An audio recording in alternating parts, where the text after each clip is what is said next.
જે ઉપાડે એ મતલબ અમુક વાર ચેલેન્જ રાખે તે એકવાર અમારે અહીંયા વરસાદ આવ્યો હતો તો એક ભાઈને પૂળા તણી જવાના ત્યાં ખબર હતી કે ભાઈ કે તણી જવાના એ તો એક ભાઈ કીધું કે જે ઉપાડી ગયા ને કોઈ ઘરેથી હાલતું નહોતું તો એ ભાઈએ કીધું કે જે પૂળાઓ તમે તારું ઉપાડી ગયો એટલા કે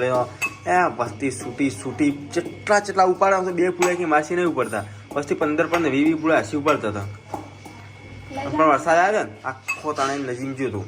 એને વરસાદ આવે ને તો પટી ગયું કોઈ ભાઈને રહેતો ના એટલે એવું આપણે તૈયાર થઈ ગયો છે તો ચલો આપણે હવે આગળ જઈએ એ બતાવીએ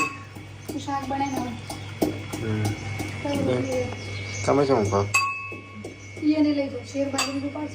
વાટકો લઈને આવો તો વાટકો હા હેડો હવે તમે ગેસ તો મને ઓછી બંધ કરવો કાશી ભરાવ તો આવે એવું શિયાળો વખત મજા આવે તાપવાની આમ તો ઉનાળાના શું કરે તાપીને